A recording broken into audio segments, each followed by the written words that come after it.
Super prime at 9ನಲ್ಲಿ ಇವತ್ತಿನ ಇಡೀ ದಿವಸದ ಪ್ರಮುಖ ಬೆಳವಣಿಗೆಗಳ ವಿಶೇಷ ವರದಿಗಳನ್ನು ನಿಮಗೆ ತೋರಿಸ್ತಾ ಹೋಗ್ತೀನಿ. ಅದಕ್ಕಿಂತ ಮುಂಚಿತವಾಗಿ ರಾಜ್ಯ, ದೇಶ ಹಾಗೂ ವಿದೇಶಗಳಲ್ಲಿ ನಡೆದಿರುವ ಟಾಪ್ 18 ಸುದ್ದಿಗಳನ್ನು ನೋಡೋಣ. ಬಾಗಲಕೋಟೆಯಲ್ಲಿ ಶಿವಾಜಿ ಜಯಂತ್ಯೋತ್ಸವ ವೇಳೆ ಕಲ್ಲು ತೂರಾಟ ನಡೆದಿದೆ. ಅಂಗಡಿಗಳಿಗೆ ಬೆಂಕಿ ಹಚ್ಚಿ ಪೊಲೀಸರನ್ನು ಕೂಡ ಗಾಯಗೊಳಿಸಿದ್ದಾರೆ. ಸದ್ಯಕ್ಕೆ ಬಾಗಲಕೋಟೆ ಬೂದಿ ಮುಚ್ಚಿದ ಕೆಂಡವಾಗಿದ್ದು ಮುಂಜಾಗ್ರತಾ ಕ್ರಮವಾಗಿ ನಿಷೇಧಾಜ್ಞೆ ಜಾರಿಯಾಗಿದೆ. ಇದರ ಮಧ್ಯೆ ಜಿಲ್ಲಾಡಳಿತ ಹಿಂದೂ ಮತ್ತು ಮುಸ್ಲಿಂ ಸಮುದಾಯದ ಮುಖಂಡರನ್ನ ಶಾಂತಿ ಸಭೆಗಾಗಿ ಕರೆದಿದ್ದರು. ಆದರೆ ಶಾಂತಿ ಸಭೆಗೆ ಮುಸ್ಲಿಂ ಮುಖಂಡರು ಗೈರು ಹಾಜರಾಗಿದ್ದು, ಹಿಂದೂ ಮುಖಂಡರು ಮಾತ್ರ ಹಾಜರಾಗಿದ್ದರು. ಆದರೆ ಪ್ರವಾಸಿ ಮಂದಿರದಲ್ಲಿ ಉಸ್ತುವಾರಿ ಸಚಿವ ಆರ್.ಬಿ. ತಿಮ್ಮಾಪುರ ಅವರನ್ನ ಭೇಟಿಯಾಗಿ ಮುಸ್ಲಿಂ ಮುಖಂಡರು ಮಾತುಕತೆ ನಡೆಸಿದ್ದಾರೆ. ಮತ್ತೊಂದು ಕಡೆ ಕಿಲ್ಲಾಗಲ್ಲಿಯಲ್ಲಿ ಗಣೇಶ ದೇವಸ್ಥಾನಕ್ಕೆ ಬಿಡದೆ ಹಿಂದೂ ಕಾರ್ಯಕರ್ತರನ್ನ ಪೊಲೀಸರು ತಡೆದಿದ್ದು ಆಕ್ರೋಶ ಹೊರಹಾಕಿದ್ದಾರೆ. ಕಲ್ಲು ತೂರಿದ ಪುಂಡರ ಕೃತ್ಯವನ್ನು ಖಂಡಿಸಿ ಮುಧೋಳ ಹಾಗೂ ಹುಬ್ಬಳ್ಳಿಯಲ್ಲಿ ಹಿಂದೂ ಸಂಘಟನೆಗಳು ಪ್ರತಿಭಟನೆ ಮಾಡಿ ಆಕ್ರೋಶ ಹೊರಹಾಕಿವೆ. ಟೈರ್ಗಳಿಗೆ ಬೆಂಕಿ ಹಚ್ಚಿ ಸಿಎಂ ಮತ್ತು ಗೃಹ ಸಚಿವರ ಭಾವಚಿತ್ರಗಳನ್ನು ದಹಿಸಿ ಕಿಡಿಕಾರಿದ್ದಾರೆ. ಇನ್ನೊಂದು ಕಡೆ ಬಿಜೆಪಿ ಎಕ್ಸ್ ಖಾತೆಯಲ್ಲಿ ಗೃಹ ಸಚಿವರನ್ನ ಟ್ರೋಲ್ ಮಾಡಿದೆ. ಗೊತ್ತಿಲ್ಲ ಹೋಮ್ ಮಿನಿಸ್ಟರ್ ಪರಮೇಶ್ವರ್ ಅವರೇ ಎಲ್ಲಿದ್ದೀರಾ? ಜನಸಾಮಾನ್ಯರಿಗಂತೂ ರಕ್ಷಣೆ ಕೊಡ್ತಿಲ್ಲ. ಕೊನೆ ಪಕ್ಷ ಆರಕ್ಷಕರಿಗೆ ರಕ್ಷಾ ಕವಚವನ್ನು ನೀಡಿ ರಕ್ಷಿಸಿ ಅಂತ ಪೋಸ್ಟ್ ಹಾಕಿದೆ. ಫೆಬ್ರವರಿ 27ರಂದು ಮಾಜಿ ಮುಖ್ಯಮಂತ್ರಿ ಬಿಎಸ್ ಯಡಿಯೂರಪ್ಪ 83ನೇ ವರ್ಷಕ್ಕೆ ಕಾಲಿಡ್ತಾ ಇದ್ದಾರೆ. ಇನ್ನೊಂದು ಕಡೆ ಯಡಿಯೂರಪ್ಪ 50 ವರ್ಷ ರಾಜಕೀಯ ಜೀವನವನ್ನು ಕೂಡ ಪೂರೈಸಿದ್ದಾರೆ. ಹೀಗಾಗಿ ದಾವಣಗೆರೆಯಲ್ಲಿ ನಡೆದಿದ್ದ ಸಿದ್ದರಾಮೋತ್ಸವ ಮಾದರಿಯಲ್ಲೇ ಯಡಿಯೂರಪ್ಪ ಉತ್ಸವ ನಡೆಸೋದಕ್ಕೆ ಬಿಜೆಪಿ ಸಜ್ಜಾಗಿದೆ. ಮಾರ್ಚ್ ಮೊದಲ ವಾರದಲ್ಲಿ ಶಿಕಾರಿಪುರ ಅಥವಾ ದಾವಣಗೆರೆಯಲ್ಲಿ ಬಿಎಸ್ವೈ ಉತ್ಸವ ನಡೆಸೋದಕ್ಕೆ ತೀರ್ಮಾನಿಸಿದ್ದಾರೆ. ಕೇಂದ್ರ ಸರ್ಕಾರದ ವಿಬಿಜಿ ರಾಮ್ಜಿ ಕಾಯ್ದೆಗೆ ತಿರುಗೇಟು ನೀಡಲು ರಾಜ್ಯ ಸರ್ಕಾರ ಸಜ್ಜಾಗಿದೆ. ಗಾಂಧೀಜಿ ಹೆಸರಿನಲ್ಲಿ ಹೊಸ ಉದ್ಯೋಗ ಖಾತ್ರಿ ಯೋಜನೆ ತರಲು ರಾಜ್ಯ ಸರ್ಕಾರ ಪ್ಲಾನ್ ಮಾಡಿದೆ. ಮಾರ್ಚ್ 6ರಂದು ನಡೆಯುವ ರಾಜ್ಯ ಬಜೆಟ್ನಲ್ಲಿ ಈ ಘೋಷಣೆ ಆಗುವಂತಹ ಸಾಧ್ಯತೆ ಇದೆ. ಈಗಾಗಲೇ ಸಿಎಂ ಸಿದ್ದರಾಮಯ್ಯ ಯೋಜನೆಯ ಬಗ್ಗೆ ಆರ್ಥಿಕ ಇಲಾಖೆ ಅಧಿಕಾರಿಗಳೊಂದಿಗೆ ಮಾತುಕತೆ ನಡೆಸಿದ್ದಾರೆ. ರೌಡಿ ಶೀಟರ್ ಬಿಕ್ಲು ಶಿವ ಕೊಲೆ ಕೇಸ್ನಲ್ಲಿ ಜೈಲು ಪಾಲಾಗಿರುವ ಭೈರತಿ ಬಸವರಾಜ್ ಜಾಮೀನಿಗೆ ಅರ್ಜಿ ಹಾಕಿದ್ರು. ಜಾಮೀನು ಅರ್ಜಿಗೆ ಆಕ್ಷೇಪಣೆ ಸಲ್ಲಿಸಲು ಜನಪ್ರತಿನಿಧಿಗಳ ಕೋರ್ಟ್ ಎಸ್ಪಿಪಿಗೆ ಸೂಚಿಸಿದ್ದು ಫೆಬ್ರವರಿ 24ಕ್ಕೆ ವಿಚಾರಣೆಯನ್ನು ಮುಂದೂಡಲಾಗಿದೆ. ಇನ್ನು ನಾಳೆ ಭೈರತಿ ಬಸವರಾಜ್ ಕಸ್ಟಡಿ ಅಂತ್ಯವಾಗಲಿದ್ದು ಕೋರ್ಟ್ಗೆ ಹಾಜರುಪಡಿಸಿ ಕಸ್ಟಡಿಗೆ ಪಡೆಯುವ ಸಾಧ್ಯತೆ ಇದೆ. ರಾಜ್ಯಾದ್ಯಂತ ಸಿಟಿ ಸ್ಕ್ಯಾನ್, ಎಂಆರ್ಐ ಸ್ಕ್ಯಾನಿಂಗ್ ಉಚಿತ ಸೇವೆ ಸ್ಥಗಿತವಾಗಿದ್ದು, ಈ ಬಗ್ಗೆ ನ್ಯೂಸ್ 18 ಕನ್ನಡ ವಿಸ್ತೃತವಾದಂತಹ ವರದಿಯನ್ನು ಮಾಡಿದೆ.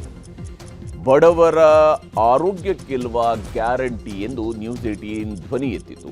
ನಿರಂತರ ಸುದ್ದಿಗೆ ಎಚ್ಚೆತ್ತ ಆರೋಗ್ಯ ಇಲಾಖೆ ಉಚಿತ ಸಿಟಿ, ಎಂಆರ್ಐ ಸ್ಕ್ಯಾನ್ಗೆ ಪರ್ಯಾಯ ವ್ಯವಸ್ಥೆಯನ್ನು ಕಲ್ಪಿಸಿದೆ. ಹತ್ತಿರದ ಖಾಸಗಿ ಆಸ್ಪತ್ರೆ, ವೈದ್ಯಕೀಯ ಕಾಲೇಜಿನಲ್ಲಿ ಸ್ಕ್ಯಾನಿಂಗ್ಗೆ ಅವಕಾಶವನ್ನು ನೀಡಿದೆ.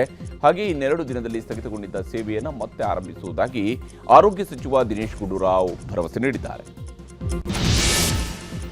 ವಿವಿಧ ಬೇಡಿಕೆ ಈಡೇರಿಕೆಗೆ ಆಗ್ರಹಿಸಿ ಸಾರಿಗೆ ನೌಕರರು ಸರ್ಕಾರಕ್ಕೆ 10 ದಿನಗಳ ಡೆಡ್ಲೈನ್ ಕೊಟ್ಟಿದ್ದಾರೆ. ಇದರಿಂದ ಸಾರಿಗೆ ಇಲಾಖೆ ಆಕ್ಟಿವ್ ಆಗಿದ್ದು, ಮಾರ್ಚ್ 2ರೊಳಗೆ ಸಭೆ ಕರೆಯೋದಕ್ಕೆ ಸಚಿವ ರಾಮಲಿಂಗಾರೆಡ್ಡಿ ಕೆಎಸ್ಆರ್ಟಿಸಿ ಎಂಡಿ ಅಕ್ರಮ್ ಪಾಷಾ ಅವರಿಗೆ ಸೂಚನೆ ನೀಡಿದ್ದಾರೆ.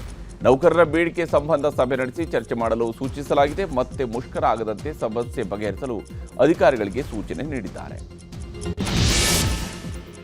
ರಾಜ್ಯದ ಜನರಿಗೆ ಮತ್ತೆ ಕರೆಂಟ್ ದರ ಏರಿಕೆಯ ಶಾಕ್ ಎದುರಾಗಿದೆ. ಮಾರ್ಚ್, ಏಪ್ರಿಲ್ ತಿಂಗಳಿನಿಂದ ವಿದ್ಯುತ್ ದರ ಏರಿಕೆಯಾಗುವ ಸಾಧ್ಯತೆ ಇದೆ. ವಿದ್ಯುತ್ ದರ ಏರಿಕೆ ಮಾಡಲು ಎಸ್ಕಾಂಗಳಿಂದ ಪ್ರಸ್ತಾವನೆ ಸಲ್ಲಿಸಲಾಗಿದ್ದು, ಪ್ರತಿ ಯೂನಿಟ್ಗೆ 67 ಪೈಸೆ ಹೆಚ್ಚಳಕ್ಕೆ ಮನವಿ ಮಾಡಿವೆ.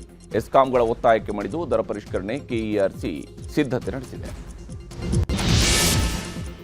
ಬೆಂಗಳೂರು ಮೂಲದ ಶಂಕಿತ ಉಗ್ರ ಜುನಾಯ್ದ್ ಪತ್ತೆಗೆ ಎನ್ಐಎ ಬಲೆ ಬೀಸಿದೆ. ಜುನಾಯ್ದ್ ಬಗ್ಗೆ ಮಾಹಿತಿ ನೀಡಿದವರಿಗೆ 5 ಲಕ್ಷ ರೂಪಾಯಿಗಳ ಬಹುಮಾನವನ್ನು ಎನ್ಐಎ ಘೋಷಣೆ ಮಾಡಿದೆ. 2023ರ ಜುಲೈ ತಿಂಗಳಿನಲ್ಲಿ ಬೆಂಗಳೂರಿನಲ್ಲಿ ಸಿಸಿಬಿ ಪೊಲೀಸರು ಉಗ್ರ ಬೃಹತ್ ಜಾಲವನ್ನು ಭೇದಿಸಿ ಸ್ಫೋಟಕಗಳನ್ನು ವಶಕ್ಕೆ ಪಡ್ಕೊಂಡಿದ್ರು. ಈ ವೇಳೆ ಉಗ್ರ ಜುನಾಯ್ದ್ ನಾಪತ್ತೆಯಾಗಿದ್ದ.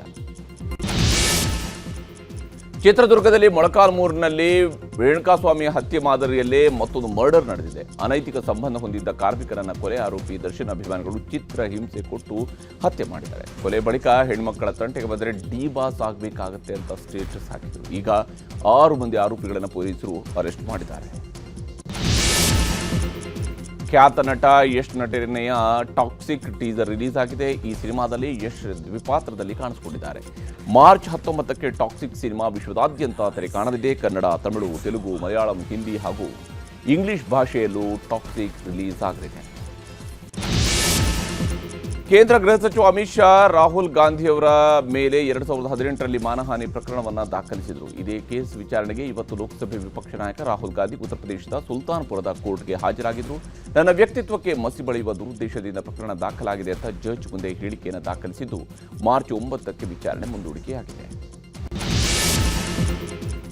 ಪಾಕಿಸ್ತಾನದ 7 ಸೈನಿಕರನ್ನ ಬಲೂಚಿಸ್ತಾನ್ ಬಂಡುಕೋರರು ಬಂಧಿಸಿದ್ದಾರೆ. ಆದರೆ ಪಾಕಿಸ್ತಾನ ಸರ್ಕಾರ ಬಲೂಚ್ ಲಿಬರೇಷನ್ ಆರ್ಮಿ ಸೆರೆ ಹಿಡಿದ 7 ಜನರು ನಮ್ಮ ಯೋಧರೇ ಅಲ್ಲ ಅಂತ ಹೇಳಿದೆ. ಇದರ ಬೆನ್ನಲ್ಲೇ ಬಲೂಚಿಗಳು ಪಾಕ್ ಬಂಡವಾಳ ಬಯಲು ಮಾಡಿದ್ದಾರೆ. ಪಾಕಿಸ್ತಾನದ ಯೋಧರು ಸೇನಾ ಐಡಿ ಕಾರ್ಡ್ ತೋರಿಸಿ ಅಂಗಾಲಾಚುವ ವಿಡಿಯೋ ರಿಲೀಸ್ ಮಾಡಿದ್ದಾರೆ. ಅಮೆರಿಕದಲ್ಲಿ ಟ್ರಂಪ್ ಮುಂದೆ ಪಾಕಿಸ್ತಾನದ ಪ್ರಧಾನಿ ಶೆಹಬಾಜ್ ಶರೀಫ್ ಕೈಮುಗಿದು ನಿಂತಿರುವ ವಿಡಿಯೋ ವೈರಲ್ ಆಗಿದೆ. ಗಾಜಾ ಶಾಂತಿ ಮಂಡಳಿಯ ಸಭೆಯಲ್ಲಿ ಭಾರತ ಪಾಕ್ ಯುದ್ಧ ನಿಲ್ಲಿಸಿದ್ದು ನಾನೇ, ಅಷ್ಟರಲ್ಲಿ 2 ಕಡೆಯ 11 ಫೈಟರ್ ಜೆಟ್ಗಳು ನಾಶವಾಗಿದ್ದು ಅಂತ ಟ್ರಂಪ್ ಹೇಳಿಕೆಯನ್ನು ಕೊಟ್ಟಿದ್ದರು.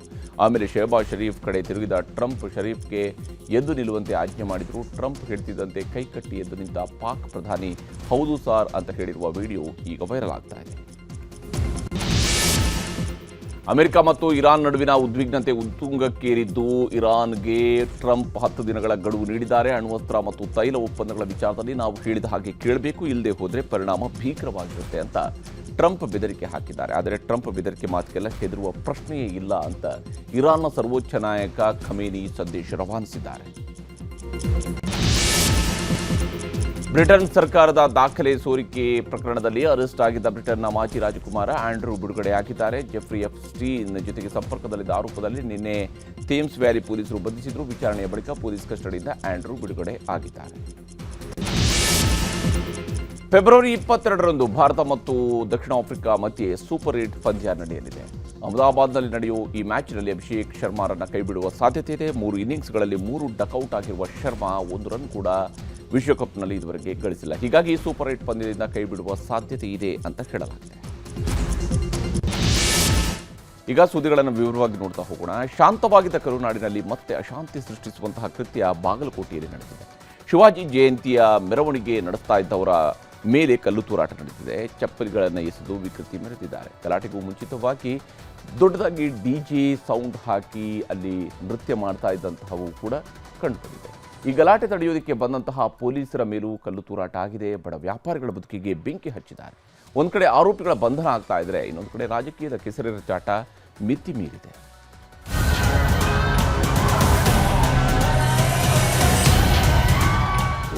ಭಾರತೀಯ ನೌಕಾಪಡೆಯ ಪಿತಾಮಹ ಛತ್ರಪತಿ ಶಿವಾಜಿ ಮಹಾರಾಜರ ಜಯಂತಿಯಲ್ಲಿ ಅಶಾಂತಿ ಸೃಷ್ಟಿಸುವ ಕೃತ್ಯ ನಡೆದಿದೆ. ಅದಕ್ಕೆ ಸಾಕ್ಷಿ ಈ ದೃಶ್ಯಗಳು.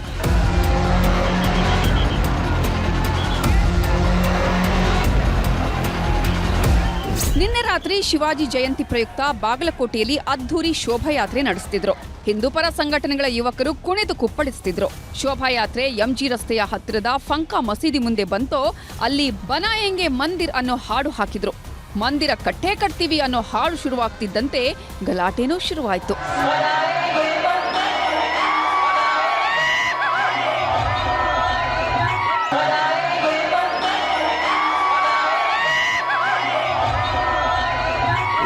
ಯಾವಾಗ ಬನಾಯೆಂಗೆ ಮಂದಿರ್ ಹಾಡು ಹಾಕಿದ್ರೋ ಮಸೀದಿಯ ಪ್ರಾರ್ಥನೆಗೆ ಬಂದಿದ್ದವರು ಸೌಂಡ್ ಬಗ್ಗೆ ತಕರಾರು ತೆಗೆದ್ರು. ಪ್ರಚೋದನಾತ್ಮಕ ಮಾತುಗಳನ್ನಾಡಿದ್ರು. ಪೊಲೀಸರಿಂದ ಸಮಾಧಾನ ಪಡಿಸುವ ಯತ್ನನೂ ಆಯಿತು. ಇದರ ಮಧ್ಯೆನೇ ಮಸೀದಿ ಒಳಗಿನಿಂದ ಕಲ್ಲುಗಳು ತೂರಿ ಬಂದವು. ಚಪ್ಪಲಿಗಳನ್ನೂ ಎಸೆದ್ರು. ಪೊಲೀಸರು ಎಷ್ಟೇ ಕಂಟ್ರೋಲ್ ಮಾಡಿದ್ರೂ ಕಲ್ಲು ತೂರೋದನ್ನ ಕೆಲವು ದುಷ್ಕರ್ಮಿಗಳು ನಿಲ್ಲಿಸಲೇ ಇಲ್ಲ.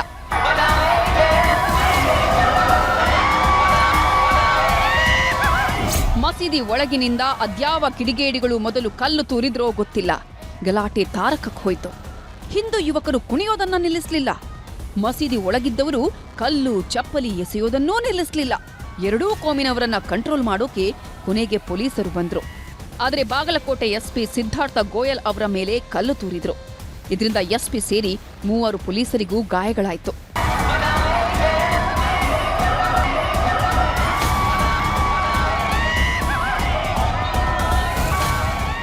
ಬಾಗಲಕೋಟೆಯ ಫಂಕಾ ಮಸೀದಿ ಒಳಗೆ ನೂರಾರು ಮುಸ್ಲಿಂ ಯುವಕರು ಗಲಾಟೆ ಮಾಡೋದಕ್ಕೆ ನುಗ್ಗಿ ಬರ್ತಿದ್ರು. ಮುಸ್ಲಿಂ ಸಮುದಾಯದ ಸಾಕಷ್ಟು ಹಿರಿಯರು ಎಲ್ಲರನ್ನ ಸುಮ್ಮನಿರಿಸೋಕೆ ಪ್ರಯತ್ನ ಪಟ್ರು. ಪೊಲೀಸರು ಕಂಟ್ರೋಲ್ ಮಾಡೋಕೆ ಪಡಬಾರದ ಪಾಡುಪಟ್ರು. ಆದರೆ ಗಲಾಟೆ ಕ್ಷಣ ಕ್ಷಣಕ್ಕೂ ಬಿಗಡಾಯಿಸ್ತಾನೆ ಹೋಯ್ತು.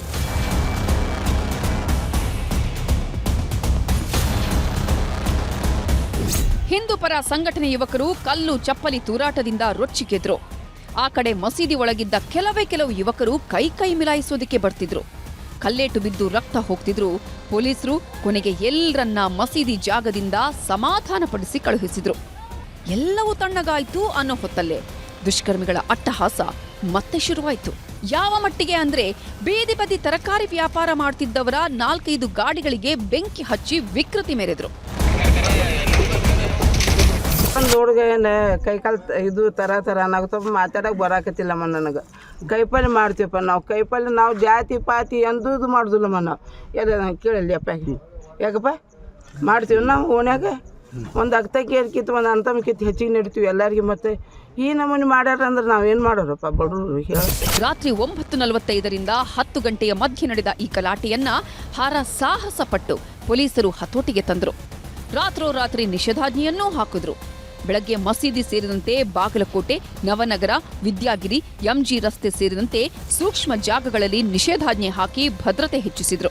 ಆದರೆ ಬೆಳಗಾಗ್ತಿದ್ದಂತೆ ಹಿಂದೂ ಸಂಘಟನೆಯವರು ಬೀದಿಗಿಳಿದ್ರು. ಕಲ್ಲು ತೂರಿದವರನ್ನ ಬಂಧಿಸಬೇಕು ಅಂತ ಗಲಾಟೆ ಎಬ್ಬಿಸಿದ್ರು. ಮಸೀದಿ ಕಡೆ ನುಗ್ಗೋ ಪ್ರಯತ್ನಗಳಾಗ್ತಿದ್ದಂತೆ ಪೊಲೀಸರು ಲಾಠಿ ಚಾರ್ಜ್ ಮಾಡಬೇಕಾಯ್ತು. ಒಂದ್ ಕಡೆ ಪೊಲೀಸರು ಧರ್ಮ ದಂಗಲ್ ಶುರುವಾಗದಂತೆ ಲಾಠಿ ಚಾರ್ಜ್ ಮಾಡಿದ್ರೆ, ಇನ್ನೊಂದ್ ಕಡೆ ಸದ್ದಿಲ್ಲದೆ ಕಲ್ಲು ತೂರಿ ಅಟ್ಟಹಾಸ ಮೆರೆದು ಗಲಭೆ ಸೃಷ್ಟಿಸಿದವರನ್ನೂ ಬೇಟೆಯಾಡಿದ್ರು. ಸಿಸಿಟಿವಿ, ಡ್ರೋನ್ ದೃಶ್ಯಗಳನ್ನ ಆಧರಿಸಿ ಹುಡುಕಾಟ ನಡೆಸಿದ್ರು. ಬೆಳಗಾಗದ್ರೊಳಗೆ ಕಲ್ಲು ತೂರಿದ್ದ ಆರೋಪಿ ತನ್ವೀರ್ ಸೇರಿದಂತೆ ಪೊಲೀಸರ ಕರ್ತವ್ಯಕ್ಕೆ ಅಡ್ಡಿಪಡಿಸಿದ ಆರೋಪದಡಿ 8 ಆರೋಪಿಗಳನ್ನ ಬಂಧಿಸಿದ್ದಾರೆ. ನಮ್ಮಲ್ಲಿ ಕೂಡ ತುಂಬಾ ವಿಡಿಯೋ ಫುಟೇಜ್ ಇತ್ತು. ಅದು ಆಧಾರ ಮೇಲೆ ನಾವು ಈಗಾಗಲೇ 8 ಜನಕ್ಕೆ ಅರೆಸ್ಟ್ ಮಾಡಿದ್ವಿ. ಅಲ್ಲಿ ಒಂದು ಶೂ ರ್ಯಾಕ್ ಇತ್ತು. ಆ 2 ಕಲ್ಲು ತಗೊಂಡು ಅವರು ಬಿಸಾಕ್ ಹಾಕ್ತಾನೆ, ವಿದಿನ್ ಫ್ರಾಕ್ಷನ್ ಆಫ್ ಸೆಕೆಂಡ್ ಬಿಸಾಕ್ ಹಾಕ್ತಾನೆ. ಅವರು ಕೂಡ ಇದಕ್ಕೆ ನಮ್ಗೆ ಒಪ್ಪಿದ್ದಾನೆ. ಅದು ನಾವು ವೆರಿಫೈ ಕೂಡ ಮಾಡಿದ್ದೀವಿ. ಅದು ಆದ ನಂತರ ವಿಡಿಯೋ ಫುಟೇಜ್ ಐಡೆಂಟಿಫೈ ಮಾಡಿ ನಾವು ಆ ವ್ಯಕ್ತಿಗೆ ಪ್ಲಸ್ ಇನ್ನೂ 7 ಜನಕ್ಕೆ ಅರೆಸ್ಟ್ ಮಾಡಿದ್ದೀವಿ. ಏನು ಘಟನೆ ಆಗಿದೆಲ್ಲ ಅರ್ಥದಿಂದ ಕಾನೂನು ರೀತಿಯ ಕ್ರಮ ವಹಿಸ್ತಾ ಇದ್ದೆವು. ಈಗಾಗಲೇ ಬೆಳಿಗ್ಗೆ ಕೂಡ ಈ ಥರ ಒಂದು ಸ್ವಲ್ಪ ಕೆಲವೊಂದು ಕಡೆ ಕಲ್ಲು ತೂರಾಟ ನಡೆದೆವು. ಅವರು ಕೂಡ ಈಗ ಎಲ್ಲ ಫೋರ್ಸ್ ಮಾಡಿದ್ದಾರೆ. ನಾವು ಎಲ್ಲರ ಸಾರ್ವಜನಿಕರಲ್ಲಿ ಮನವಿ ಮಾಡುತ್ತೀವಿ, ಯಾವ ಧರ್ಮದವರಿಗೆ ಶಾಂತಿ ಕಾಪಾಡೋದು ಅಂತ ಕರ್ತವ್ಯ. ಯಾರು ಕಾನೂನು ಕೈ ತಗೋಬಾರ್ದು. ಇದೇ ಬಾಗಲಕೋಟೆ ದಂಗಲ್ ರಾಜಕೀಯ ಕೆಸರೆರಚಾಟಕ್ಕೂ ಕಾರಣವಾಯಿತು. ಅದರಲ್ಲೂ ಕಾಂಗ್ರೆಸ್ ಸರ್ಕಾರ ಅಧಿಕಾರದಲ್ಲಿದ್ದಾಗಲೇ ಈ ಥರ ಆಗ್ತಿದೆ ಅಂತ ಆರ್ ಅಶೋಕ್, ಪ್ರಹ್ಲಾದ್ ಜೋಶಿ, ವಿಜೇಂದ್ರ ಸೇರಿದಂತೆ ಎಲ್ಲರೂ ಆರೋಪ ಮಾಡಿದ್ರು. ಬಾಂಬ್ ಹಾಕಿದವ್ರನ್ನ ಬ್ರದರ್ಸ್ ಅಂತ ಹೇಳ್ತಾರೆ. ಗಣೇಶನ ವಿಗ್ರಹ ಮೇಲಿಂದನೂ ಮಸೀದಿಯೊಳಗಿಂದ ಕಲ್ಲು ಬೀಳ್ತಾವ. ಶಿವಾಜಿ ಮೆರವಣಿಗೆಯಲ್ಲಿ ಮಸೀದಿಯಿಂದ ಕಲ್ಲು ಬೀಳ್ತಾವ. ಮಸೀದಿಯಿಂದ ಕಲ್ಲು ಹೊಡೆದವ್ರನ್ನ ಅರೆಸ್ಟ್ ಮಾಡುದಿಲ್ಲ. ಅರೆ ಯಾರೋ ಒಬ್ರು ಮಸೀದಿಗೆ ಅದು ಇಲ್ಲಿಗಲ್ ಮಸೀದಿ ಇದೆ, ಬುಲ್ಡೋಸರ್ ಹಚ್ಚಿರಿ ಅಂತ ಅವ್ರನ್ನ ಹೋಗಿ ಅರೆಸ್ಟ್ ಮಾಡಿದ್ರು. ಬೇರೆ ಕಲ್ಲು ಹೊಡೆದವ್ರು ಮೊದಲು ಇದಕ್ಕೆ ಇನ್ಸ್ಟಿಗೇಷನ್ ಮಾಡಿದವ್ರನ್ನ ಅವ್ರ ಮೇಲೆ ಕ್ರಮ ಏನು, ಒತ್ತಾಯ ಮಾಡಿದ್ಮೇಲೆ ಅರೆಸ್ಟ್ ಮಾಡ್ತಾರೆ. ಕಾಂಗ್ರೆಸ್ ಪಾರ್ಟಿಯ ತುಷ್ಟೀಕರಣದ ನೀತಿಯಿಂದ ಈ ಘಟನೆಗಳು ಸಂಭವಿಸ್ತಾ ಇದ್ದಾರೆ. ತತ್ಕ್ಷಣ ಒದ್ದು ಒಳಗಾಕುವಂತ ಕೆಲಸ ಮಾಡಬೇಕು. ಇಂಥ ಟಿಪ್ಪು ಮತ್ತು ಔರಂಗಜೇಬಿನ ಮನಸ್ಥಿತಿಯನ್ನು ಇರ್ತಕ್ಕಂಥ ಇಂಥ ದೇಶದ್ರೋಹಿಗಳನ್ನ ಯಾವುದೇ ಕಾರಣಕ್ಕೂ ಕ್ಷಮಿಸಬಾರ್ದು. ಇಂಥವ್ರಿಗೆ ತಕ್ಕ ಪಾಠವನ್ನು ಕಲಿಸ್ಬೇಕು ಅಂತೇಳಿ ನಾನು ಈ ಸಂದರ್ಭದಲ್ಲಿ ಆಗ್ರಹವನ್ನು ಪಡಿಸ್ತಾ ಇದ್ದೇನೆ. ಒಂದು ಮೆರವಣಿಗೆ ಮೇಲೆ ಈ ದುಷ್ಕರ್ಮಿಗಳು ಕಲ್ಲು ತೂರಾಟ ಮಾಡಿ, ಪೊಲೀಸರ ಮೇಲೆ ಹಲ್ಲೆ ಮಾಡಿ, SP ಮೇಲೆ ಕಲ್ಲು ತೂರಾಟ ಮಾಡಿ ಗಾಯ ಆಗಿರೋವಂಥದ್ದು ಇವೆಲ್ಲನೂ ಕೂಡ ಪೂರ್ವ ನಿಯೋಜಿತ. ಇವೆಲ್ಲ ಕರ್ನಾಟಕದಲ್ಲಿ ಕಾಂಗ್ರೆಸ್ ಸರ್ಕಾರ ಬಂದ ಮೇಲೆ ಈ ಮುಸ್ಲಿಂ ಭಯೋತ್ಪಾದಕರಿಗೆ, ಮುಸ್ಲಿಂ ಮೂಲಭೂತವಾದಿಗಳಿಗೆ ಹಬ್ಬ ಆಗ್ಬಿಟ್ಟಿದೆ. ಬಾಗಲಕೋಟೆ ಕಲ್ಲು ತೂರಾಟ ಪ್ರಕರಣ ಯಾವಾಗ ಬಿಜೆಪಿಯವರಿಗೆ ಅಸ್ತ್ರವಾಯಿತೋ ತಕ್ಷಣ ಸಿಎಂ ಸಿದ್ದರಾಮಯ್ಯ ಅಲರ್ಟ್ ಆದ್ರು. ಬಾಗಲಕೋಟೆ ಉಸ್ತುವಾರಿ ಸಚಿವರಿಗೆ, ಜಿಲ್ಲಾಧಿಕಾರಿ, ಎಸ್ಪಿಯವರಿಗೆ ಆರೋಪಿಗಳು ಯಾರೇ ಇದ್ರೂ ಕ್ರಮ ಜರುಗಿಸಿ ಅಂತ ಸಂದೇಶ ಕೊಟ್ಟು ಎಕ್ಸ್ ಖಾತೆಯಲ್ಲೂ ಮಾಹಿತಿ ಹಂಚಿಕೊಂಡ್ರು. ಕಲ್ಲು ತೂರಾಟದ ಘಟನೆ ಸಮಾಜದ ಶಾಂತಿ ಸೌಹಾರ್ದತೆಗೆ ಮಾರಕವಾಗಿದ್ದು, ನಾನು ಮತ್ತು ನಮ್ಮ ಸರ್ಕಾರ ಘಟನೆಯನ್ನ ಬಲವಾಗಿ ಖಂಡಿಸುತ್ತೇವೆ. ನಿಷ್ಪಕ್ಷಪಾತ ತನಿಖೆ ನಡೆಸಿ ದುಷ್ಕೃತ್ಯ ಎಸಗಿದ ಪುಂಡರಿಗೆ ಕಾನೂನಿನ ಮೂಲಕ ತಕ್ಕ ಉತ್ತರ ನೀಡುವಂತೆ ಅಧಿಕಾರಿಗಳಿಗೆ ಸೂಚನೆ ನೀಡಿದ್ದೇನೆ. ಘಟನೆಗೆ ಕಾರಣರಾದ ಪ್ರತಿಯೊಬ್ಬರಿಗೂ ಶಿಕ್ಷೆ ನಿಶ್ಚಿತ. ನಾಡಿನ ಜನರಿಗೆ ಭಯಮುಕ್ತ ನೆಮ್ಮದಿಯ ಬದುಕು ನೀಡುವುದು ನಮ್ಮ ಮೊದಲ ಆದ್ಯತೆ. ಜನರ ಶಾಂತಿ ನೆಮ್ಮದಿಗೆ ಭಂಗ ತರುವ ಯಾವುದೇ ವ್ಯಕ್ತಿ ಮತ್ತು ಶಕ್ತಿಗಳನ್ನು ನಾವು ಸಹಿಸುವುದಿಲ್ಲ ಅಂತ ಪೋಸ್ಟ್ ಹಾಕಿದ್ದಾರೆ. ಯಾವ ಕಡೆ ಬಂದಿದೆ, ಈ ಕಡೆ ಬಂದಿದೆ ಎಲ್ಲದನ್ನು ನೋಡ್ತೀವಿ, ನೋಡಿ ಕ್ರಮ. ಯಾವ ದುಷ್ಕೃತ್ಯ ಮಾಡ್ತಾನೆ ಅವ್ನು ಬಂಧಿಸ್ತೀವಿ. ಅವ್ರು ಹೇಳಿದವನ್ನೆಲ್ಲ ಬಂಧಿಸಕ್ಕಾಗುತ್ತೆ. ಅವ್ರು ಏನೋ ಹೇಳ್ಕೊತಾರೆ ಅದನ್ನೆಲ್ಲ ನಾವು ನೋಡ್ತೇವೆ. ನಾವೆಲ್ಲ ವಿಡಿಯೋ, ಟಿವಿ, ನಿಮ್ ಬಂದದ್ದು ಈಗ ನಿಮ್ಮ ಮೇಲೆ ಇದೆ. ಅಲ್ಲಿ ಏನಾರ ನಿಮ್ದು ಬಂದಿತ್ತು ಅದನ್ನು ವೆರಿಫೈ ಮಾಡ್ತೀವಿ ಅಂತ. ಯಾವ ಮಾಡ್ತಾನೆ ಅವನ ಮೇಲೆ ಕಠಿಣ ಕ್ರಮ ತಗೋತೀವಿ. ರಾಜಕಾರಣ ಏನೇ ಇರಲಿ, ಬಾಗಲಕೋಟೆಯಲ್ಲಿ ಈಗ ಪರಿಸ್ಥಿತಿ ಹತೋಟಿಗೆ ಬಂದಿದೆ. ಹಿಂದೂ ಸಂಘಟನೆಯವರು ಘಟನೆ ಖಂಡಿಸಿ ಅಲ್ಲಲ್ಲಿ ಪ್ರತಿಭಟನೆಗಳನ್ನ ಮಾಡ್ತಿದ್ದಾರೆ. ಆದರೆ ಪೊಲೀಸರ ಮೇಲೆ ಕಲ್ಲು ತೂರಿದವರಿಗೆ, ಸಮಾಜದಲ್ಲಿ ಅಶಾಂತಿಯನ್ನ ಸೃಷ್ಟಿಸೋರಿಗೆ ಕಠಿಣ ಶಿಕ್ಷೆ ಆಗಬೇಕು. ಆಗ ಮಾತ್ರ ಇಂತಹ ಕೃತ್ಯ ನಡೆಸೋರಿಗೆ ಭಯ ಬರುತ್ತೆ. ಆ ಕೆಲಸವನ್ನ ಪೊಲೀಸರು ಮಾಡಿ ತೋರಿಸಬೇಕಾಗಿದೆ. ಮಂಜುನಾಥ್ ತಳವಾರ್, ನ್ಯೂಸ್ 18, ಬಾಗಲಕೋಟೆ. ಮುಡಾ ಪ್ರಕರಣದಲ್ಲಿ ಮುಖ್ಯಮಂತ್ರಿಯವರನ್ನೇ ಇಕ್ಕಟ್ಟಿಗೆ ಸಿಲುಕಿಸಿದ್ದಂತಹ ವ್ಯಕ್ತಿ ಅಂದರೆ ಅದು ಸ್ನೇಹಮಯಿ ಕೃಷ್ಣ. ಮುಡಾ ಕೇಸ್ನಲ್ಲಿ ಸಿಎಂ ಕುಟುಂಬಕ್ಕೆ ಬಹುತೇಕ ಕ್ಲೀನ್ ಚಿಟ್ ಸಿಕ್ಕಿದೆ. ಆದರೆ ಅಧಿಕಾರಿಗಳಿಗೆ ಇನ್ನೂ ಪ್ರಕರಣದಲ್ಲಿ ಅಧಿಕಾರಿಗಳ ವಿರುದ್ಧ ಈ ಪ್ರಕರಣಕ್ಕೆ ಸಂಬಂಧಪಟ್ಟಂತೆ ಈಗಲೂ ಕೂಡ ತನಿಖೆ ನಡೀತಾನೆ ಇದೆ. ಹೀಗಿರುವಾಗಲೇ ಇದೇ ಸ್ನೇಹಮಯಿ ಕೃಷ್ಣರನ್ನು ಸಿಸಿಬಿ ಪೊಲೀಸರು ಅರೆಸ್ಟ್ ಮಾಡಿದ್ದಾರೆ. ಅದು ಕೂಡ ಮುಡಾ ಕೇಸ್ನ ಪ್ರಮುಖ ಆರೋಪಿಯಾಗಿದ್ದ ನಟೇಶ್ ಕೊಟ್ಟಿರುವಂತಹ ದೂರಿನ ಮೇರೆಗೆ. ಅಷ್ಟಕ್ಕೂ ಸ್ನೇಹಮಯಿ ಕೃಷ್ಣ ಬಂಧನಕ್ಕೆ ನಿಜವಾದ ಕಾರಣ ಏನು ಅದನ್ನು ನಿಮಗೆ ಶಾಲಿನಿ ರಜನೀಶ್ ಅವರು ನಟೇಶ್ ಅವರಿಂದ ಲಂಚ ತಗೊಂಡು ಬರ್ತೀನಿ ಅಂತ ನಾವು CCB ಅವರು ಅಂತ ಹೇಳ್ಬಿಟ್ಟು ಕಾರಲ್ಲಿ ಬಂದು ಕೂರಿಸ್ಕೊಂಡು ಕರ್ಕೊಂಡು ಹೋಗಿದ್ದಾರೆ. ಏನಕ್ಕೆ ದಬ್ಬಾಳಿಕೆ ಮಾಡ್ತಿದ್ದಾರೆ ಅನ್ನೋದು ಗೊತ್ತಿಲ್ಲ. ಇದು ದುರಾಡಳಿತದ ಪರಮಾವಧಿ. ಮೂಡಾ ವಿಚಾರದಂತೆ ಸಿಎಂ ಸಿದ್ದರಾಮಯ್ಯ ವಿರುದ್ಧವೇ ದೂರುದಾರ. ಲೋಕಾಯುಕ್ತ ಇಡಿ ಕಚೇರಿಗಳಿಗೆ ಹೋಗಿ ಪುಟಗಟ್ಟಲೆ ದಾಖಲೆ ಕೊಟ್ಟಿದ್ದ ಹೋರಾಟಗಾರ. ಕೋರ್ಟ್ಗಳ ಮೆಟ್ಟಿಲೇರಿ ತಾನು ಸಲ್ಲಿಸಿದ ಫಿರ್ಯಾದಿಯನ್ನು ತಾತ್ವಿಕ ಅಂತ್ಯಕ್ಕೆ ಕೊಂಡೊಯ್ಯಲು ಪ್ರಯತ್ನಿಸುವ ಛಲಗಾರ. ಇಷ್ಟೆಲ್ಲ ಆಗಿರುವ ಸ್ನೇಹಮಯಿ ಕೃಷ್ಣ ಅವರನ್ನು ಇವತ್ತು ಬೆಂಗಳೂರಿನ ಸಿಸಿಬಿ ಪೊಲೀಸರು ಬಂಧಿಸಿದ್ದಾರೆ.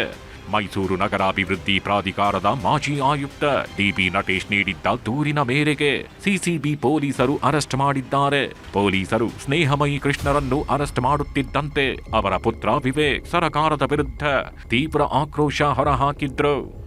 ಮನೆ ಹತ್ರ ಹೋಗಿ CCB ಅವರು ಅಂತ ಹೇಳಿ ವಾರೆಂಟ್ ಇಟ್ಕೊಂಡು ಮನೆಯೆಲ್ಲ ಹುಡುಕ್ತಿದ್ದಾರೆ. ಇಲ್ಲಿ ಬಂದು ಪೂರ್ತಿ ಮಾಹಿತಿ, ಏನು ಮಾಹಿತಿನೂ ಕೊಡ್ಲಿಲ್ಲ. ಏನಕ್ಕೆ ಕರ್ಕೊಂಡು ಹೋಗ್ತಿದ್ದಾರೆ ಏನು ಅಂತ. ಕಾರಲ್ಲಿ ಕೂರ್ಸ್ಕೊಂಡು ಕರ್ಕೊಂಡು ಹೋಗಿದ್ದಾರೆ. ಏನಕ್ಕೆ ಈ ದಬ್ಬಾಳಿಕೆ ಮಾಡ್ತಿದ್ದಾರೆ ಅನ್ನೋದು ಗೊತ್ತಿಲ್ಲ. ಎಲ್ಲೋ ಅಜ್ಞಾತ ಸ್ಥಳಕ್ಕೆ ಕರ್ಕೊಂಡು ಹೋಗಿದ್ದಾರೆ ಅಂತ ಹೇಳ್ತಿದ್ದಾರೆ. ಅವ್ರ ಜೀವಕ್ಕೆ ಸ್ವಲ್ಪ ಪ್ರಾಬ್ಲಮ್ ಇದೆ. ಏನಾದ್ರೂ ಆದ್ರೆ ಈ ಸರ್ಕಾರನೇ ಕಾರಣ ಸರ್. ಅವ್ರ ಜೀವಕ್ಕೆ ಏನಾದ್ರು ಪ್ರಾಬ್ಲಮ್ ಆದ್ರೆ ಸರ್ಕಾರ ಅದು ನಕಲಿನ ನಿಜಾನ ಅನ್ನೋದನ್ನ ತನಿಖೆ ಮಾಡಿದ್ರೆ ಗೊತ್ತಾಗುತ್ತೆ. ನಾವು ತನಿಖೆ ಮಾಡಿ ಅಂತಾನೆ ಕೊಟ್ಟಿರೋದು ಅವ್ರಿಗೆ. ನಾವು ಕೊಟ್ಟಿರೋ ಕಂಪ್ಲೇಂಟ್ ತನಿಖೆ ಮಾಡಲ್ಲ. ಅವ್ರು ಯಾರೋ ಇನ್ನೊಬ್ರು ಕಂಪ್ಲೇಂಟ್ ಕೊಟ್ಟ ತಕ್ಷಣ ಅರೆಸ್ಟ್ ಮಾಡ್ತೀನಿ ಅಂತ ಈಗ ತಕ್ಷಣ ಅರೆಸ್ಟ್ ಮಾಡಿದ್ದಾರೆ. ಏನನ್ನ ಯಾರನ್ನ ತಡೆಯಕ್ಕೆ, ಏನ್ ನಾವು ಮಾಡ್ತಿರೋ ಕೆಲಸನ ತಡೆಯಕ್ಕೋಸ್ಕರ ಇದನ್ನ ಮಾಡ್ತಿದ್ದಾರೆ ಸರ್. ಸ್ನೇಹಮಯಿ ಕೃಷ್ಣ ಅರೆಸ್ಟ್ ಬಗ್ಗೆ ಸಿಸಿಬಿ ಡಿಸಿಪಿ ಸ್ಪಷ್ಟನೆ ಕೊಟ್ಟಿದ್ದಾರೆ. ನಟೇಶ್ ಎಂಬುವವರು ಕೊಟ್ಟ ದೂರಿನ ಮೇಲೆ ಅರೆಸ್ಟ್ ಮಾಡಿ ತನಿಖೆ ಮಾಡಲಾಗ್ತಾಗಿದೆ. ನಟೇಶ್ ಅವರ ಫೇಸ್ಬುಕ್ನಿಂದ ಫೋಟೋ ತೆಗೆದುಕೊಂಡು ಸ್ನೇಹಮಯಿ ಕೃಷ್ಣ ಅವರು ಧ್ವನಿ ಮತ್ತು ಫೋಟೋಗಳನ್ನ ಹಾಕಿರುತ್ತಾರೆ. ವಿಚಾರಣೆ ನಡೆಸಲಾಗ್ತಿದೆ. ನಂತರ ಅವರನ್ನು ಕೋರ್ಟ್ಗೆ ಹಾಜರುಪಡಿಸುತ್ತೇವೆ ಎಂದರು. ಶೋಧ ಮಾಡೋದಕ್ಕೆ ಸಲುವಾಗಿ ನಾವು ನ್ಯಾಯಾಲಯದಲ್ಲಿ ಒಂದು ಸರ್ಚ್ ವಾರೆಂಟ್ ತಗೊಂಡ್ಬಿಟ್ಟು ಸ್ನೇಹಮಯಿ ಕೃಷ್ಣ ಅವ್ರಿಗೆ ಕೂಡ ಒಂದು ನೋಟಿಸ್ ಜಾರಿ ಮಾಡಿ ಅವ್ರಿಗೆ ಠಾಣೆಗೆ ಕರೆಸ್ಕೊಂಡು ಅವರನ್ನು ಎನ್ಕ್ವೈರಿ ಸಲುವಾಗಿ ನಾವು ಹೀಗೆ ಸದ್ಯ ಕರೆಸ್ಕೊಂಡಿದ್ದೀವಿ. ಸದ್ಯ ಮುಂದೆ ತನಿಖೆ ಮುಂದುವರಿತಾರೆ. ಇಷ್ಟಕ್ಕೂ ಬುಧವಾರ ಮತ್ತು ಗುರುವಾರ ಸ್ನೇಹಮಯಿ ಕೃಷ್ಣ ಮೈಸೂರಿನ ಮೂಡಾದ ಮಾಜಿ ಕಮಿಷನರ್ ಡಿವಿ ನಟೇಶ್ ಹಾಗೂ ರಾಜ್ಯ ಸರ್ಕಾರದ ಮುಖ್ಯ ಕಾರ್ಯದರ್ಶಿ ಶಾಲಿನಿ ರಜನೀಶ್ ವಿರುದ್ಧ ಗಂಭೀರ ಆರೋಪ ಮಾಡಿದ್ರು.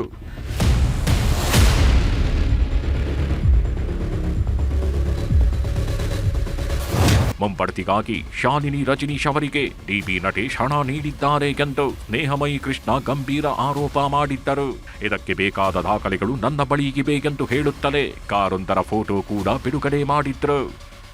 ಆದರೆ ಇಂದು ಬೆಳಗ್ಗೆ ಸ್ನೇಹಮಯಿ ಕೃಷ್ಣ ವಿರುದ್ಧ ಬೆಂಗಳೂರು ಪೊಲೀಸ್ ಕಮಿಷನರ್ ಸೀಮಂತ್ ಕುಮಾರ್ಗೆ ಡಿಬಿ ನಟೇಶ್ ದೂರು ನೀಡಿದ್ದರು. ಸಿಎಂ ಸಿದ್ದರಾಮಯ್ಯ ವಿರುದ್ಧದ ಕೇಸ್ ಸಂಬಂಧ ಸ್ನೇಹಮಯಿ ಕೃಷ್ಣ ಬೆಳಗ್ಗೆ ಜನಪ್ರತಿನಿಧಿಗಳ ಕೋರ್ಟ್ಗೆ ಬಂದಿದ್ರು. ಆದರೆ ಕೇಸ್ ಮಧ್ಯಾಹ್ನಕ್ಕೆ ಪಾಸ್ ಓವರ್ ಆಗಿತ್ತು. ಹೀಗಾಗಿ ಕಾರಿನಲ್ಲಿರೋ ದಾಖಲೆ ತರಲು ಸ್ನೇಹಮಯಿ ಕೃಷ್ಣ ಹೊರಗೆ ಬಂದಾಗ ಸಿಸಿಬಿ ಅಧಿಕಾರಿಗಳು ಅರೆಸ್ಟ್ ಮಾಡಿದ್ದಾರೆ. ಮೈಸೂರಿನ ಮನೆ ಕಚೇರಿ ಮೇಲೆ ದಾಳಿ, ಕಂಪ್ಯೂಟರ್ ಡೇಟಾ ದಾಖಲೆಗಳ ಪರಿಶೀಲನೆ. ಬೆಂಗಳೂರಿನಲ್ಲಿ ಸ್ನೇಹಮಯಿ ಅರೆಸ್ಟ್ ಆಗುತ್ತಲೇ ಇನ್ನೊಂದು ಕಡೆ ಮೈಸೂರಿನಲ್ಲಿ ಸ್ನೇಹಮಯಿ ಕೃಷ್ಣ ಮನೆ ಪಕ್ಕದಲ್ಲೇ ಇರುವ ಕಚೇರಿಯಲ್ಲೂ ಸಿಸಿಬಿ ಶೋಧ ನಡೆಸಿದೆ. ಸ್ನೇಹಮಯಿ ಕೃಷ್ಣರನ್ನ ಕರೆದೊಯ್ದು ಪರಿಶೀಲನೆ ಮಾಡುವ ಸಾಧ್ಯತೆಗಳಿವೆ. ಕಚೇರಿಯಲ್ಲಿರುವ computer data, video editing, audio data ಸೇರಿದಂತೆ ಸ್ನೇಹಮಯಿ ಕೃಷ್ಣ ಈಗಾಗಲೇ ನಟೇಶ್ ವಿರುದ್ಧ ಮಾಡಿರುವ ಆರೋಪಗಳಿಗೆ ಸಂಬಂಧಿಸಿದಂತೆ ದಾಖಲೆಗಳ ಪರಿಶೀಲನೆ ನಡೆಸಲಾಗುತ್ತಿದೆ. ಸುಮಾರು ಮಹತ್ವದ ಕೆಲ ದಾಖಲೆಗಳನ್ನ ಈಗ ವಶಕ್ಕೆ ಪಡ್ಕೊಂಡಿರುವಂಥದ್ದು. ಈಗ ಪ್ರಮುಖವಾಗಿ ಮನೆಯಲ್ಲಿ ಕೆಲ ಹಾರ್ಡ್ ಡಿಸ್ಕ್ ಆಗಿರ್ಬೋದು, ಪೆನ್ ಡ್ರೈವ್ ಆಗಿರ್ಬೋದು, ಸಿಸ್ಟಮ್ನ ಹಾರ್ಡ್ ಡಿಸ್ಕ್ ಅನ್ನು ಕೂಡ ತೆಗೆದುಕೊಂಡಿರೋ ಬಗ್ಗೆ ಮಾಹಿತಿ ಸಿಕ್ಕಿದೆ. ಸದ್ಯ ಕಂಪ್ಲೀಟ್ ಈಗ ಇನ್ನೊಂದು ರೇಡ್ ನಡೀತಾ ಇತ್ತು, ಈಗ ಅದು ಕಂಪ್ಲೀಟ್ ಆಗಿದೆ. ಮತ್ತೆ ಸಂಪೂರ್ಣವಾಗಿ ಈಗ ಮುಗಿಸಿ ಕೆಲ ದಾಖಲೆಗಳನ್ನ ಈಗ ಅಧಿಕಾರಿಗಳು ಕೊಂಡೊಯ್ದಿರುವಂತದ್ದು. ಅದರಲ್ಲಿ ಹಾರ್ಡ್ ಡಿಸ್ಕ್ ಮತ್ತೆ ಕೆಲ ಪೆನ್ ಡ್ರೈವ್ ಗಳನ್ನ ತೆಗೆದುಕೊಂಡಿರುವಂತ ಬಗ್ಗೆ ಕುಟುಂಬಸ್ಥರೇ ಹೇಳಿರುವಂತದ್ದು. ಈ ಮಧ್ಯೆ ಸ್ನೇಹಮಯಿ ಕೃಷ್ಣ ಬಂಧನವನ್ನು ಬಿಜೆಪಿ ನಾಯಕರು ಖಂಡಿಸಿದ್ದಾರೆ. ಇದು ದುರಾಡಳಿತದ ನಿದರ್ಶನ, ಎಮರ್ಜೆನ್ಸಿ ಎಂದು ಪ್ರತಿಪಕ್ಷ ನಾಯಕ ಆರ್ ಅಶೋಕ್ ಆಕ್ರೋಶ ವ್ಯಕ್ತಪಡಿಸಿದ್ದಾರೆ. ಸತ್ಯಕ್ಕಾಗಿ ಹೋರಾಟ ಮಾಡಿದವರನ್ನು ಅರೆಸ್ಟ್ ಮಾಡೋದು ಎಷ್ಟು ಸರಿ ಎಂದು ಪ್ರಶ್ನಿಸಿದ್ದಾರೆ. ದುರಾಡಳಿತದ ಪರಮಾವಧಿ ಅಂದರೆ ಸರ್ಕಾರದ ಬೊಕ್ಕಸಕ್ಕೆ ಸಾವಿರಾರು ಕೋಟಿ ರೂಪಾಯಿ ವಾಪಸ್ ಬಂದಿದೆ. ಇದಕ್ಕೆ ಮೂಲ ಕಾರಣ ಅಂದರೆ ಸ್ನೇಹಮಯಿ ಕೃಷ್ಣ ಅವರು ಫಸ್ಟ್ ಕೇಸಲ್ಲಿ ದಾಖಲು ಮಾಡಿದ್ರು. ಅದಾದಮೇಲೆ ಈ ಘಟನೆಗಳೆಲ್ಲ ಆಗಿದೆ. ಅಂಥವ್ರನ್ನೇ ಆ ಗಾಂಧೀಜಿ ಆದರ್ಶಗಳ ವಿರುದ್ಧವಾಗಿ ಕಾಂಗ್ರೆಸ್ ಅವರು ಅವ್ರನ್ನ ಕೋರ್ಟ್ ಆವರಣದಲ್ಲಿ ಬಂಧಿಸಿರುವಂಥದ್ದು ಅಕ್ಷಮ್ಯ ಅಪರಾಧ. ನ್ಯಾಯದ ಒಂದು ಕತ್ತನ್ನು ಇಸ್ಕುವಂಥ ಕೆಲಸವನ್ನು ನೀವು ಮಾಡ್ತಾ ಇದ್ದೀರಾ. ಇನ್ನು ಸ್ನೇಹಮಯಿ ಅರೆಸ್ಟ್ ಬಗ್ಗೆ ಹಾಸನದಲ್ಲಿ ಮಾತಾಡಿರುವ ಡಾಕ್ಟರ್ ಯತೀಂದ್ರ ಸಿದ್ದರಾಮಯ್ಯ ಪೊಲೀಸರ ಕ್ರಮವನ್ನ ಸಮರ್ಥಿಸಿಕೊಂಡಿದ್ದಾರೆ. ಪಾಪ ಅಧಿಕಾರಿಗಳ ಮೇಲೆ ಸುಮ್ಮನೆ ತೇಜೋವಧೆ ಮಾಡೋದು, ಆರೋಪರಹಿತ ಆರೋಪಗಳನ್ನು ಮಾಡಿದಾಗ ಅದನ್ನು ಖಂಡಿತ ಅದಕ್ಕೆ ಶಿಕ್ಷೆ ಕೊಡಬೇಕು, ಕ್ರಮ ಜರುಗಿಸಬೇಕು. ಸ್ನೇಹಮಯಿ ಕೃಷ್ಣ ರಾಜ್ಯಪಾಲರಿಗೆ ದೂರು ಕೊಟ್ಟು ನಂತರ ಕೋರ್ಟ್ ಮೆಟ್ಟಿಲು ಹತ್ತುವ ಮೂಲಕ ಮೂಡ ಹಗರಣ ಇಡೀ ದೇಶದಲ್ಲೇ ಸದ್ದು ಮಾಡಿತ್ತು. ಆದರೆ ಇದೀಗ ಸ್ನೇಹಮಯಿ ಕೃಷ್ಣ ತಮ್ಮ ಆರೋಪದ ಬಂದೂಕುಗಳನ್ನು ಅಧಿಕಾರಿಗಳ ವಿರುದ್ಧ, ಅದರಲ್ಲೂ ರಾಜ್ಯದ ಮುಖ್ಯ ಕಾರ್ಯದರ್ಶಿ ವಿರುದ್ಧ ತಿರುಗಿಸಿದ್ರು. ಇಷ್ಟಾಗುತ್ತಿದ್ದಂತೆ ಸ್ನೇಹಮಯಿ ಕೃಷ್ಣ ಅವರನ್ನು ನಟೇಶ್ ಕೊಟ್ಟ ದೂರಿನ ಆಧಾರದ ಮೇಲೆ ಬಂಧಿಸಲಾಗಿದೆ. ಆದರೆ ಇದು ದೂರು ಕೊಟ್ಟಿದ್ದಕ್ಕಾಗಿ ದೂರುದಾರನ ಕತ್ತು ಹಿಸುಕುವ ಪ್ರಯತ್ನವೋ ಅಥವಾ ನಿಜಕ್ಕೂ ಸುಳ್ಳು ದೂರುಗಳನ್ನೇ ಉದ್ಯಮ ಮಾಡಿಕೊಂಡು ಪ್ರಚಾರ ಪಡೆಯುತ್ತಿದ್ದ ವ್ಯಕ್ತಿಯ ವಿರುದ್ಧದ ಕ್ರಮವೋ ಎನ್ನುವುದು ಇನ್ನು ಕೆಲವೇ ದಿನಗಳಲ್ಲಿ ಬಯಲಾಗಲಿದೆ. Bureau report, news 18. ರಾಜ್ಯ ಸರ್ಕಾರದಲ್ಲಿ ನಡೀತಾ ಇರುವಂತಹ ಕುರ್ಚಿ ಕದನದ ಸಮರ ಈಗ ದೆಹಲಿಗೂ ಕೂಡ ಶಿಫ್ಟ್ ಆಗಿದೆ. ಅಸ್ಸಾಂ ಎಲೆಕ್ಷನ್ ವಿಚಾರದಲ್ಲಿ ಶಿವಕುಮಾರ್ ಅವರು ಪ್ರಿಯಾಂಕಾ ವಾದ್ರಾ ಅವರನ್ನು ಭೇಟಿ ಆಗ್ತಾ ಇದ್ದಾರೆ. ಇತ್ತ ಸಚಿವರಾಗಿರುವಂತಹ ಸತೀಶ್ ಜಾರಕಿಹೊಳಿ ಅವರ ದೆಹಲಿ ಭೇಟಿ ಕುತೂಹಲವನ್ನು ಮೂಡಿಸಿದೆ. ಯಾಕಂದರೆ ಅವರು ಒಬ್ಬರೇ ಹೋಗಿಲ್ಲ, ಅವ್ರ ಜೊತೆಗೆ ಕಿತ್ತೂರು ಕರ್ನಾಟಕ ಭಾಗದ ಮತ್ತು ವಿಶೇಷವಾಗಿ ಬಳ್ಳಾರಿ ಭಾಗದ ಶಾಸಕರುಗಳ ದಂಡು ಕೂಡ ಹೋಗಿದೆ. ಸುರ್ಜೇವಾಲಾ ಮತ್ತು ಕೆ ಸಿ ವೇಣುಗೋಪಾಲರನ್ನು ಕೂಡ ಅವರು ಭೇಟಿಯಾಗಿರುವಂಥದ್ದು ಹತ್ತಾರು ಚರ್ಚೆಗಳನ್ನು ಹುಟ್ಟುಹಾಕಿದೆ. ಇದು ನಾನು, ಸಿದ್ದರಾಮಯ್ಯನವರು ಮತ್ತು ಹೈಕಮಾಂಡ್ ನಾವೆಲ್ಲ ಸೇರಿ ತೆಗೆದುಕೊಂಡಿರುವಂಥ ಒಂದು ತೀರ್ಮಾನ. ಸಿದ್ದರಾಮಯ್ಯನವರೇ ಟೈಮಲ್ಲಿ ಏನು ಅದಕ್ಕೆ ಉತ್ತರ ಹೇಳಬೇಕು ಅದನ್ನು ಜನಕ್ಕೆ, ರಾಜ್ಯದ ಜನಕ್ಕೆ ಸಂದೇಶ ಕೊಡ್ತಾರೆ. ರಾಜಕೀಯ ಶಕ್ತಿ ಬರಬೇಕು ಅಂತಂತಂದ್ರೆ ನಾವೆಲ್ಲ ಒಗ್ಗಟ್ಟಾಗಿರ್ಬೇಕು. ಒಗ್ಗಟ್ಟಲ್ಲೇ ಬಲ ಇರುವಂಥದ್ದು. ಹಿಂದುಳಿದ ವರ್ಗದವರೆಲ್ಲರೂ ಕೂಡ ಒಗ್ಗಟ್ಟಾಗಿದ್ರೆ ಮಾತ್ರ ನಾವು ರಾಜಕೀಯ ಶಕ್ತಿ ಪಡ್ಕೊಳಕ್ಕಾಗತ್ತೆ. ಸ್ವಲ್ಪ ಒಂದು ವಾರ ಟೈಮ್ ಕೊಡಿ. ನಾಯಿ, ವ್ಯಂಗ್ಯ ಎಲ್ಲದಕ್ಕೂ ಸೂಕ್ತ ಕಾಯ್ಬೇಕಲ್ಲ. ನೀವು ಹೆಂಗೆ ಕಾಯ್ತಿದ್ರೆ ನಾವು ಹಂಗೆ ಕಾಯ್ತಾ ಇದೀವಿ ಅಷ್ಟೇ. ಮಾಧ್ಯಮದವ್ರು ಹೆಂಗೆ ಕಾಯ್ತಿದ್ದಾರೆ ನಾವು ಹಂಗೆ ಕಾಯ್ತಿದ್ವಿ ಅಷ್ಟೇ, ಯಾವಾಗ ಕ್ಲೋಸ್ ಆಗಿದೆ ಅಂತ. ರಾಜ್ಯ ಕಾಂಗ್ರೆಸ್ ಸರ್ಕಾರದಲ್ಲಿ ಎದ್ದಿರುವ ಕುರ್ಚಿ ಬದಲಾವಣೆಯ ಬಿರುಗಾಳಿ ಬಗ್ಗೆ ಒಬ್ಬೊಬ್ಬರದ್ದು ಒಂದೊಂದು ಹೇಳಿಕೆ. ಡಿಸಿಎಂ ಆಪ್ತ ಶಾಸಕರೆಲ್ಲ ಸಿಎಂ ಬದಲಾವಣೆ ಆಗುತ್ತೆ ಅಂತಿದ್ದಾರೆ, ಸಿಎಂ ಆಪ್ತರೆಲ್ಲ ಬದಲಾವಣೆ ಆಗೋದಿಲ್ಲ ಅಂತಿದ್ದಾರೆ.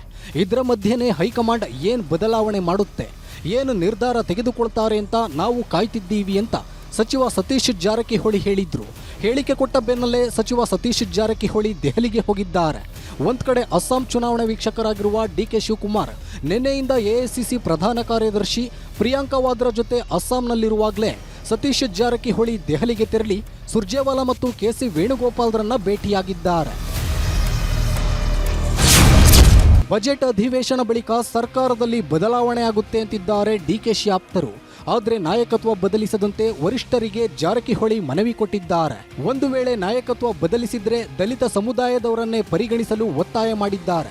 ಇನ್ನು ಸಂಪುಟ ಪುನಾರಚನೆ ಆದರೆ ವಾಲ್ಮೀಕಿ ಸಮುದಾಯಕ್ಕೆ ಪ್ರಾಶಸ್ತ್ಯ ನೀಡಲು ಮನವಿ ಮಾಡಿದ್ದಾರಂತೆ. ಇನ್ನು ಕೆಪಿಸಿಸಿ ಅಧ್ಯಕ್ಷ ಸ್ಥಾನದ ಮೇಲೆ ಕಣ್ಣಿಟ್ಟಿರುವ ಸತೀಶ್ ಜಾರಕಿಹೊಳಿ ಪಕ್ಷದ ನಾಯಕತ್ವ ನನಗೆ ನೀಡಬೇಕಂತ ಕೆ ಸಿ ವೇಣುಗೋಪಾಲ್, ಸುರ್ಜೇವಾಲಾ ಜೊತೆ ಚರ್ಚೆ ಮಾಡಿದ್ದಾರಂತೆ. ಒಂದು ವೇಳೆ ನಾಯಕತ್ವ ವಿಚಾರದಲ್ಲಿ ಯಾವುದೇ ಬದಲಾವಣೆ ಇಲ್ಲದಿದ್ರೆ ಕುರ್ಚಿ ಕದನಕ್ಕೆ ಇತಿಶ್ರೀ ಹಾಡಲು ಹೈಕಮಾಂಡ್ ಸ್ಪಷ್ಟ ಸಂದೇಶವನ್ನು ರವಾನಿಸಿ ಅಂತಾನೂ ಕೇಳಿದ್ದಾರೆ ಅಂತ ಗೊತ್ತಾಗಿದೆ.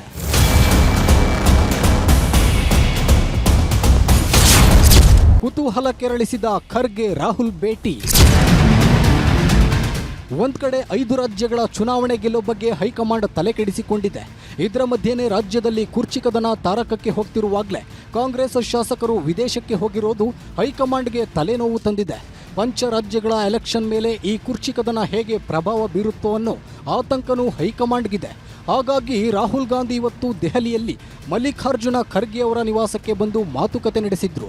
5 ರಾಜ್ಯಗಳ ಚುನಾವಣೆ ಜೊತೆ ಕರ್ನಾಟಕ ಕುರ್ಚಿ ಕದನದ ಬಗ್ಗೆಯೂ ಖರ್ಗೆ ಅವರು ರಾಹುಲ್ ಗಾಂಧಿ ವಿವರಣೆ ನೀಡಿದ್ದಾರೆ ಅಂತ ಗೊತ್ತಾಗಿದೆ. ಮಾರ್ಚ್ 6ರಂದು ಸಿಎಂ ಸಿದ್ದರಾಮಯ್ಯ ಬಜೆಟ್ ಮಂಡನೆ ಮಾಡಲಿದ್ದಾರೆ.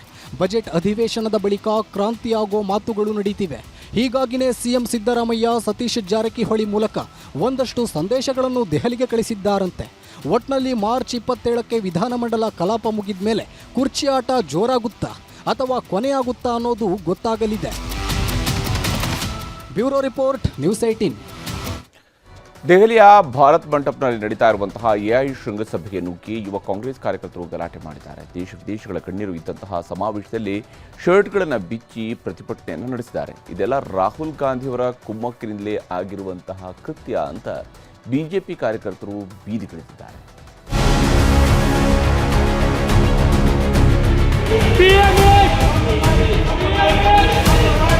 ಕೇಂದ್ರ ಸರ್ಕಾರ ದೆಹಲಿಯ ಭಾರತ್ ಮಂಟಪ್ನಲ್ಲಿ ಪ್ರತಿಷ್ಠಿತ ಜಾಗತಿಕ ಎಐ ಶೃಂಗಸಭೆಯನ್ನ ಆಯೋಜಿಸಿದೆ. ತಂತ್ರಜ್ಞಾನದಲ್ಲಿ ನಾವೀನ್ಯತೆ ಮತ್ತು ನಾಯಕತ್ವವನ್ನು ಪ್ರದರ್ಶಿಸುತ್ತಿದೆ. 100ಕ್ಕೂ ಹೆಚ್ಚು ದೇಶಗಳ ಉದ್ಯಮಿಗಳು, ರಾಜಕೀಯ ದಿಗ್ಗಜರನ್ನ ಕರೆಸಿ ಮೋದಿ ಸರ್ಕಾರ ಐತಿಹಾಸಿಕ ಒಡಂಬಡಿಕೆಗಳಿಗೆ ಸಹಿ ಹಾಕಿದೆ. ಎಐ ಅಭಿವೃದ್ಧಿಗಾಗಿ 16 ಲಕ್ಷ ಕೋಟಿ ಬಂಡವಾಳ ಹೂಡಿಕೆಯನ್ನು ಆಕರ್ಷಿಸುತ್ತಿದೆ. ಇಂತಹ ಹೊತ್ತಲ್ಲೇ ಎಐ ಶೃಂಗಸಭೆಗೆ ಕಾಂಗ್ರೆಸ್ ಕಾರ್ಯಕರ್ತರು ನುಗ್ಗಿ ಹಲ್ಚಲ್ ಎಬ್ಬಿಸಿದ್ದಾರೆ.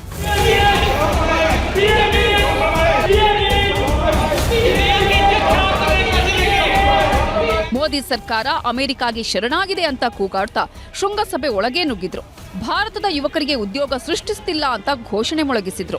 ಏಕಾಏಕಿ ಎಐ ಶೃಂಗಸಭೆ ನಡೆಯುವ ವೇದಿಕೆಗೆ ಬಂದು ಶರ್ಟ್ಗಳನ್ನ ಬಿಚ್ಚಿ ಅರೆ ಬೆತ್ತಲೆಯಾಗಿ ಪ್ರತಿಭಟನೆ ಶುರು ಮಾಡಿದ್ರು.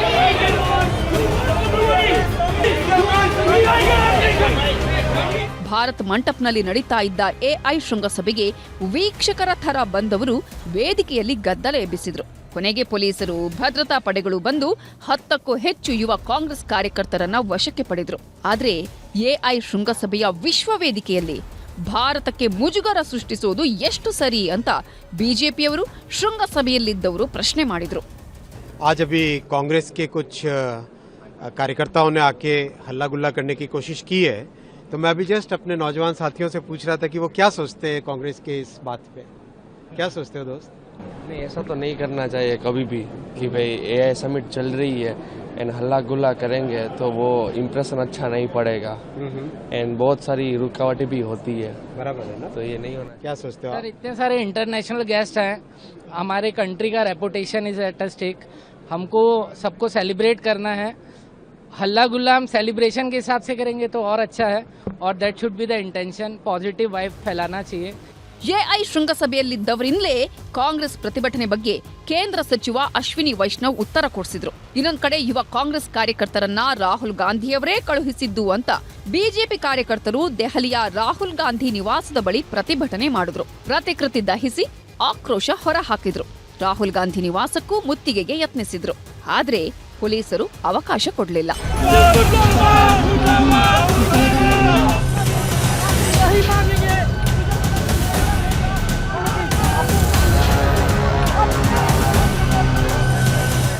ದೆಹಲಿ, ಮುಂಬೈ, ಒಡಿಶಾ ಸೇರಿದಂತೆ ಅನೇಕ ರಾಜ್ಯಗಳಲ್ಲಿ ಬಿಜೆಪಿಯವರು ರಾಹುಲ್ ಗಾಂಧಿಯವರ ವಿರುದ್ಧ ಪ್ರತಿಭಟನೆ ಮಾಡ್ತಿದ್ದಾರೆ. ರಾಜಕಾರಣ ಏನಾದ್ರೂ ಇರ್ಲಿ, ಭಾರತದ ಗೌರವ, ಘನತೆ ಹೆಚ್ಚಿಸುವ ಸರ್ಕಾರದ ಕಾರ್ಯಕ್ರಮದಲ್ಲಿ ಕಾಂಗ್ರೆಸ್ ಕಾರ್ಯಕರ್ತರು ಹಂಗಾಮ ಸೃಷ್ಟಿಸಿದ್ದು ಎಷ್ಟು ಸರಿ ಅನ್ನೋದು ಪ್ರಜ್ಞಾವಂತರ ಪ್ರಶ್ನೆ. ಆದರೆ ಕಾಂಗ್ರೆಸ್ ಪಕ್ಷ ತನ್ನ ಎಕ್ಸ್ ಖಾತೆಯಲ್ಲಿ ಪ್ರತಿಭಟನೆಯನ್ನ ಸಮರ್ಥಿಸಿಕೊಂಡಿದೆ. ಅಮೆರಿಕಾಗೆ ಮೋದಿ ಸರ್ಕಾರ ಯುವಕರು, ರೈತರು ಮತ್ತು ಉದ್ಯಮಿಗಳ ಹಿತಾಸಕ್ತಿಗಳನ್ನ ಅಡವಿಟ್ಟಿದ್ದಾರೆ. ಅದಕ್ಕಿಂತ ರಾಷ್ಟ್ರ ವಿರೋಧಿ ಇನ್ನೊಂದಿಲ್ಲ ಅಂತ ಸಮರ್ಥನೆ ಮಾಡಿಕೊಂಡಿದೆ. Bureau report, news 18.